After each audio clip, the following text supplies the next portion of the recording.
So this is this year's pumpkin patch. Last year's was a little bit more successful, but we have quite a few pumpkins still this year, but we have a lot of crossbreeding that happened. We saved our seeds from last year and we planted all the different kinds of pumpkins together. And so there was definitely a lot of crossbreeding with the flowers. But we've got some cool pumpkins, so let me show you. So this year we have a bunch of these yellow pumpkins. I'm not entirely sure why they're yellow. My thought is maybe they crossed with our spaghetti squash. No real clue as to that, but they're really pretty. We always like to plant small pumpkins.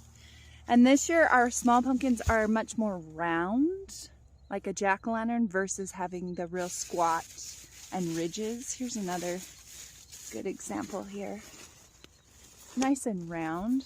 They're still really cute. Love them. Over here, this is one of our giant pumpkins.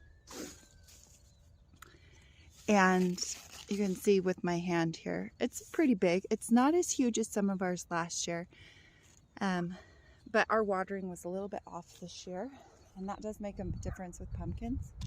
There's another one right here that you can see that is kind of squatty more than giant. Here's another yellow pumpkin, but this one has the green on the top and on the bottom. You can kind of see that. We have a lot of those this year. Just a crossbreed of some type of squash that we had last year.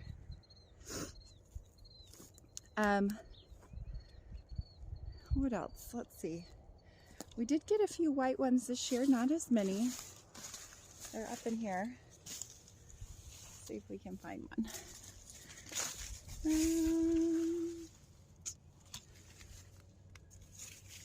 feel like they were in here. There's a little small white one. And again, they're round. Oh, here's a little bit bigger white one. Here.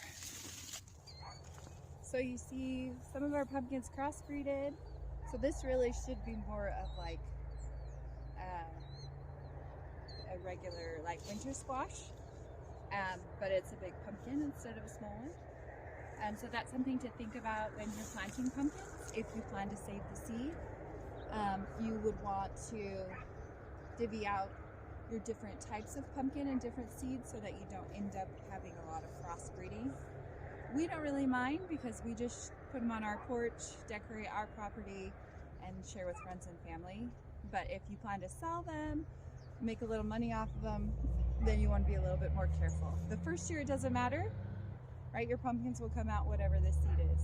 It's that second year, if you crack this open, save these seeds for harvesting next year. So we're going to do that this year, and I'll kind of walk you through the process of that, how I open up my pumpkins, dry out my seeds, and label them for the next year.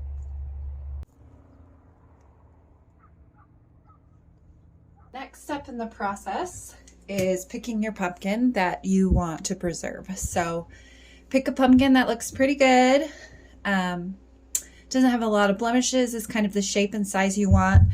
Now this one I picked because our dog has been digging in our garden, and so the dogs actually made these spots. So it's still a good looking pumpkin. I think the seeds are going to be great, but I get some use out of it. And then you're just going to cut it open. And I'm actually just cutting right through the middle, which maybe seems counterproductive, but that's the best way to access the seeds. Now, when I look at the inside of the pumpkin, what I want to see is a good coloring, and I want to see good looking seeds.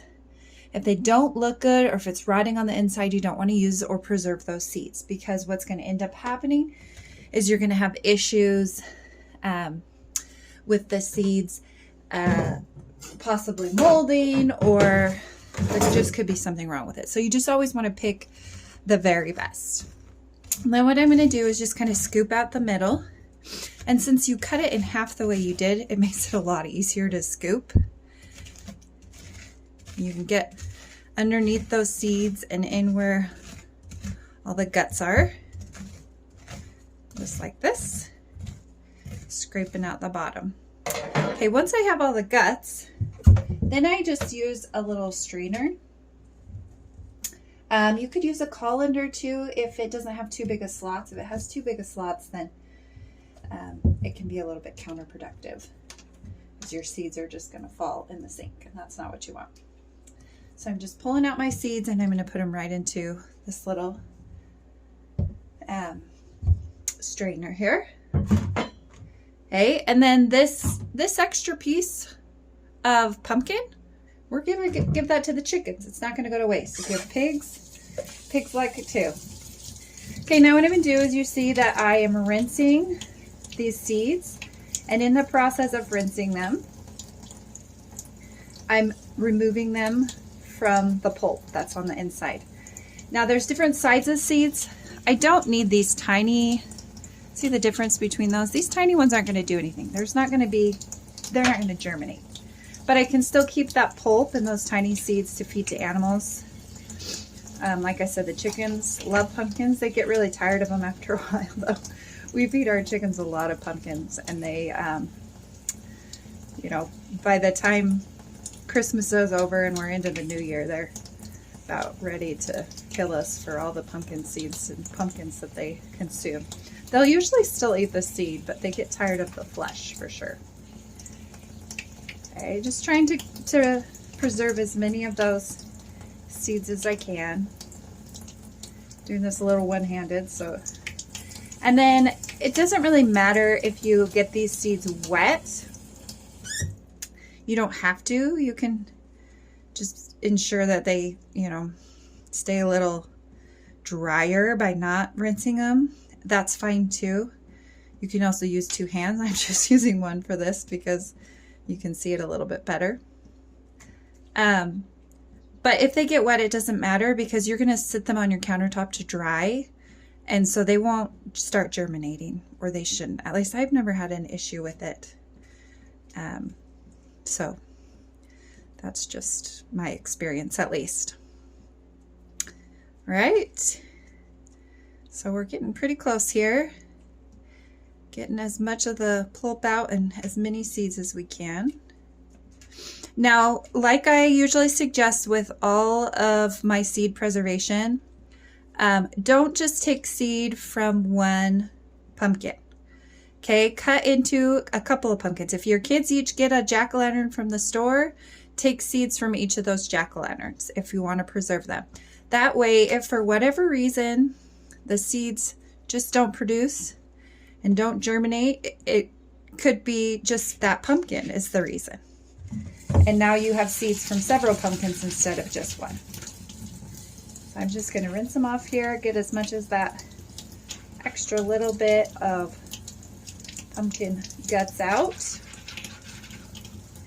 Okay. They're looking pretty good. Now the drying. Let me take you over to the countertop and show you how we dry them. Our seeds are already here.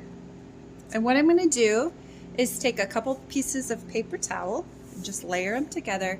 And then I'm going to label this. I'm going to call this a medium jack-o'-lantern.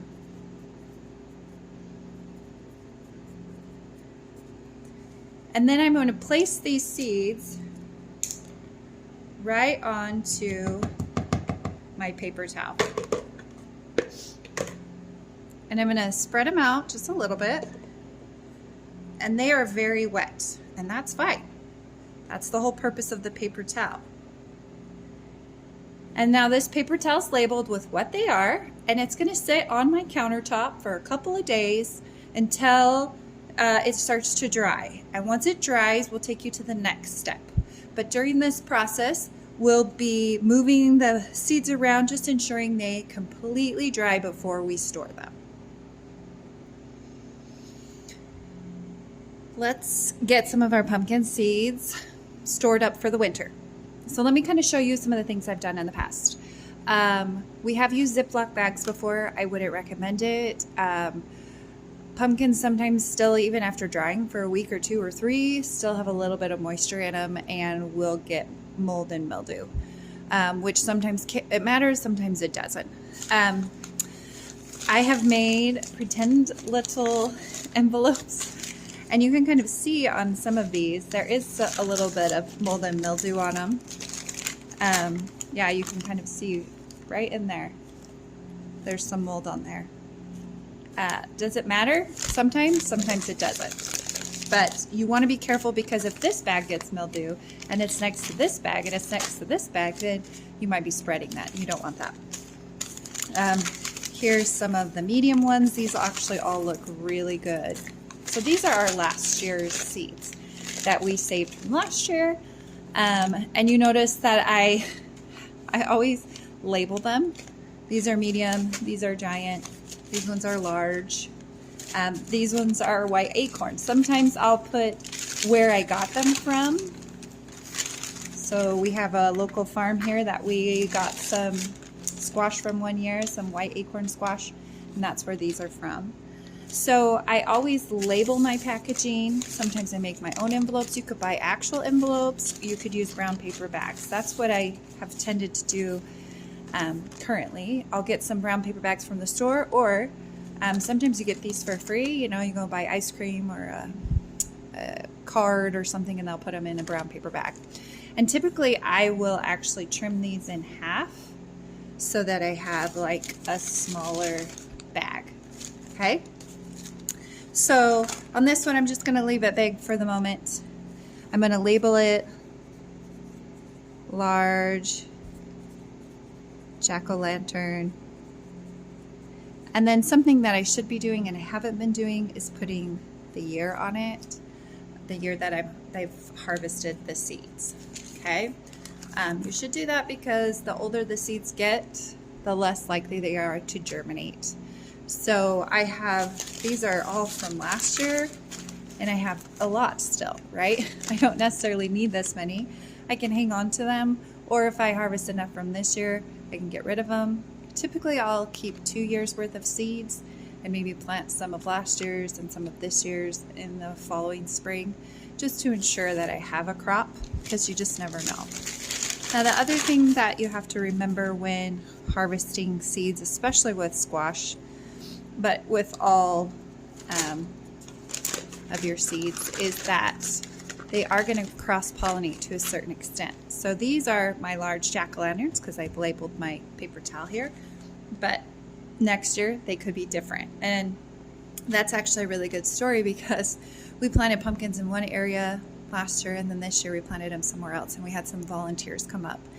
And these jack-o'-lanterns were, I kid you, it's the size of a toddler. They were huge. We did not plant those last year. They had cross-pollinated with our giant pumpkins and kind of created their own little breed, and they were amazing, but they weren't something we expected. So if you intend to sell your pumpkins for profit or for other people, and you actually care what they look like, then you want to make sure that you're not planting all your pumpkins so that they're crossbreeding quite as much. All right, so here's my little bag. And as my seeds dry more and more, I can continue to add to each of the bags. So I would have one labeled jack-o'-lanterns, one labeled white acorn, one labeled giant pumpkins, one labeled medium pumpkins.